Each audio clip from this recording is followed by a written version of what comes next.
hamidul khaliqa hamdan ngamariyo tentu meyenda amantu di bola yang kanda inyante den nakila jama sen malu sita si dunia sabato tumomasi isamu ike tulokasi munete den nakila inyaye kukane mone dunia ponyoto kanene ikanala ramba sofene inyante den nakila afote tulusole manfuntan fasondo me jara ye kumbang walatin nete me bambang afolete den nakila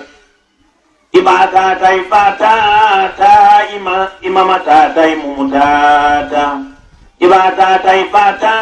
ta imamata ta imumutata ite yefan tinko memanta munete den nakila warobula fayito kanyang nyinoni mfansi ko manya ite tulanisi dama jang munete den nakila kana kumo ke siroti na nyato kana kumo ke siroti yata sain ke sinoti yata nyato ke naroti munete den nakila malaika jato be mennola inyante mira yesula imanyam fala sinola inyante den nakila salato nin salo bambang sadabo nin dua kedang ibe mario tole finkonna inyante den nakila ilolu betan bileta to safaro nya sodowato ite faintin ko kefa to inyante den nakila ibarata men na nyimmato ibarata men na jawmato isabe jo tareñato nyante den na jilal iman tinoy koyay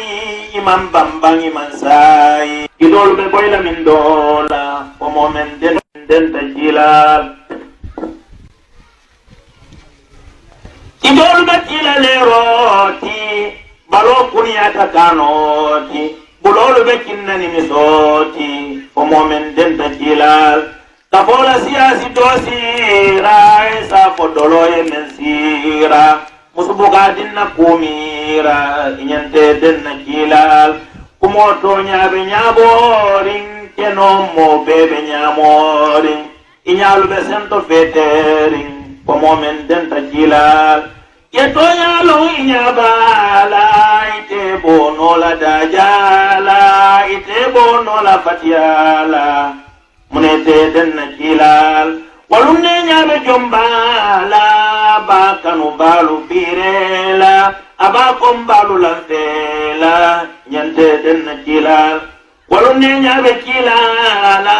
bali muraku sasala abakanu balu kumala ngolete den nakilal anim mansobe kullola nin jibabe sujudola abama riole kanjula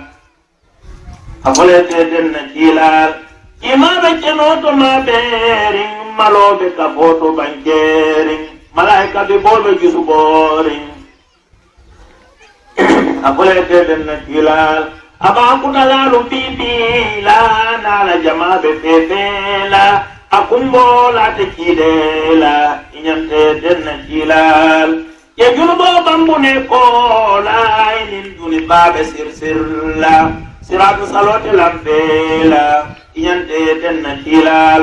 siratu salobe namayarin kima badu mafatiyarin diboba santo kolearin inyante den nakilal isin dafato telonola komo sayote manola anyato sotote kenola inyante den nakilal idolu batayla bamola idolu batayla tamola idolu batayla munumola omomen den nakilal imara qarol yedadum jiboye salo balobe dum omanta be yemembendum inyante den nakilal aya kutalalu ballonna ibena tolu tombonna ibeta tolu bumbonna inyante den nakilal kila kimala malobe to boyla dibola waro be do boyla siratul ma be do fayla nyante denna kilal malaika bu be bendunna malaika bi bo be bendunna be nya dalu konkonna ibe ko molu bumbunna nyante denna kilal dahabe banta kuwatu ta sikuje nyala mennunta subobe kono tolomonta komo men detta kilal manole mi jeli banko ti mesendi nyadomu kurtoti ane joloba mu jankoti komo men detta kilal akurdu wayo mufano ti ane fajila munafoti ana kairo mukoroti komo men denta jilal akonko na min dodum akido na fetodum ajankar balu be mannu komo men denta jilal yakumo men na kontonti hamima kedela min tanti komo tela banna tanti komo men denta jilal amin do bebe kunyarin ama so bebe koleyarin ama ka bebe koleyarin o momen den takila jahannama dare sisila aba kola molu tensila o moy mandi sakafila inyante den nakila inyaton kol inyala kadona mambala wasatara dolu taitala abakanu baru betala iyante denna kilal anoro bonkaronoro asero bonko kafuro anim punyalu ballero iyante denna kilal kitabu mudo binanya to ami jasmaulu bebato akorosir late jambato iyante denna kilal kitabu muto mukubati kana momira kana lati omomen nata tonyati nyante denna kilal kitabu dobe bulbala abedan tela nyimala anin kisola sufyala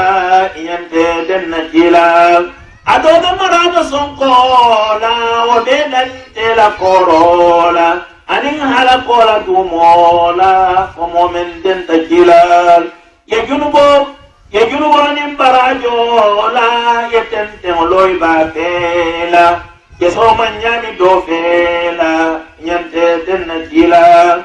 ami jodo be kuliala mi jodo be feala ite to nyenna furala nyante denna kilal ye molu korosi fabanta idolu tineta dolu boyta olunnen alala ko boyta yante denna jilal tafobe dala wasila idalu be jala min dola dalo yodunta min nola yante denna jilal yedo sudiyan nikila wanin sewo be nyodala ibe den dunna kalamala yante denna kilal yedo jam fandi kilala wani iblis abawala imanji tondi madala yante denna kilal kafola tala bina banna kimala sedo sitanyinna jawala sene mayena nyinna yante denna kilal si arjanno ya sufyarin ayirdim bar malarin ajamba kutobe kereyarin inyante denna kilal ayi woyola be seneyarin ali nono mabe timiyarin afani kutobe foroyarin inyante denna kilal amusu nyimma be sukula ayir firma be filola adindi mo be seola inyante denna kilal ayir sumona jambolu ana dalakan na nyamolu isi be fe ko lulu nyante denna kilal musor be molu yo fi la ibe ben dunna serola wakenya fawte fonola nyante denna kilal kunol bayirol be santo abon ko telembe men kanto ibe sa kankula santo den na kilal malaika koyoɓe ɓendunna ibamu balu dandanna adula kafote ñodanna ñante den na kilal malaika koyoɓe ɓendunna ibamu balu dandanna adunna kafote ñodanna ñante den na kilal allahumma jalna lena afuntita jannatul mawa ana rilwan maqawa ana batu balu beyawa ñante den na kilal abun jawdata dannola atanya pawte fonola abe bendunna serola ñante den na kilal na to soto tabata danta duwa mutata kafo danta suno borta kumo banta ñante den na kilal rahiqu dalo anin misko